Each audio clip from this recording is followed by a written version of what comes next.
Título: La liberación del endemoniado gadareno, poder sobre los demonios. Texto bíblico base: Marcos 5, 1-20. Entonces vinieron a la otra orilla del mar, a la región de los Gadarenos. Y cuando él salió del barco, enseguida vino a su encuentro, de los sepulcros, un hombre con un espíritu inmundo, el cual tenía su morada en los sepulcros, y nadie podía atarle, ni aun con cadenas.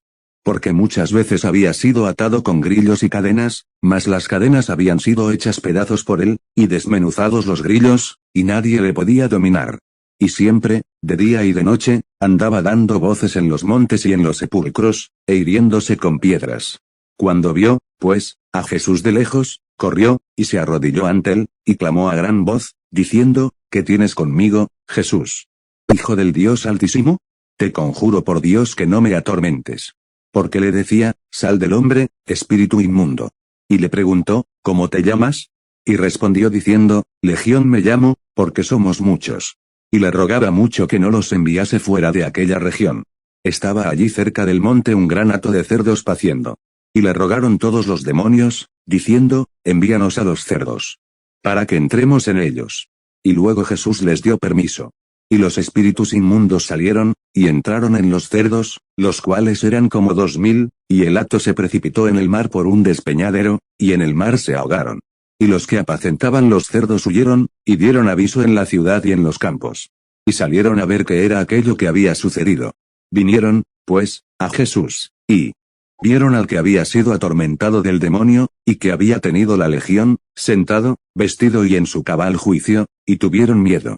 Y les contaron los que lo habían visto, cómo le aconteció al que había tenido el demonio, y acerca de los cerdos. Y comenzaron a rogarle que se fuera de sus contornos. Al entrar él en el barco, el que había sido endemoniado le rogaba que le dejase estar con él.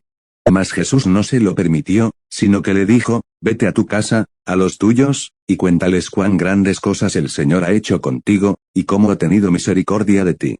Y se fue, y comenzó a publicar en Decápolis cuán grandes cosas había hecho Jesús con él, y todos se maravillaban. Introducción: el relato del endemoniado gadareno es una poderosa demostración del poder de Jesucristo sobre los demonios y su capacidad para liberar a aquellos que están oprimidos por el maligno. Este pasaje nos recuerda la realidad del mundo espiritual y la necesidad de la intervención divina para enfrentar las fuerzas del mal. Desarrollo: 1. La terrible opresión del endemoniado. El hombre en este relato estaba poseído por una legión de demonios, lo que lo llevó a vivir en un estado de constante tormento y sufrimiento. Su condición era tan grave que ni siquiera las cadenas podían contenerlo, y él se autolesionaba continuamente. 2. El encuentro con Jesús. A pesar de su estado desesperado, el endemoniado gadareno tuvo un encuentro providencial con Jesucristo. Si bien es cierto que los demonios hablaron por sus labios del hombre, fue la presencia del gadareno que estaba ahí y fue la misericordia de Dios que al verlo actuó a favor del gadareno, misericordia que actúa cuando estábamos muertos en nuestros delitos y pecados. 3. La autoridad de Jesús sobre los demonios. Jesús, con una palabra de autoridad, ordenó a los espíritus inmundos que salieran del hombre. Los demonios, al ver a Jesús, suplicaron no ser atormentados y pidieron ser enviados a una manada de cerdos cercana. 4. La liberación y transformación. Los demonios fueron expulsados del hombre y entraron en los cerdos, que se precipitaron al mar y se ahogaron. El endemoniado gadareno fue liberado de su opresión, restaurado a su sano juicio y vestido.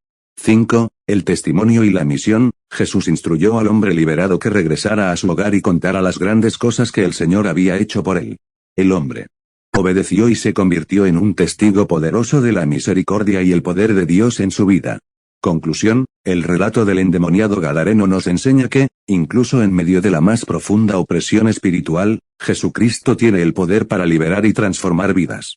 Nos recuerda la realidad de la batalla espiritual que enfrentamos y la necesidad de confiar en el señorío de Jesucristo sobre nuestras vidas. Que podamos encontrar esperanza y fortaleza en el hecho de que Jesús tiene autoridad sobre todo poder y dominio, y que en él podemos encontrar libertad y salvación. Que nuestra respuesta sea rendirnos completamente a él y proclamar las grandes cosas que ha hecho en nuestras vidas, para la gloria de su nombre.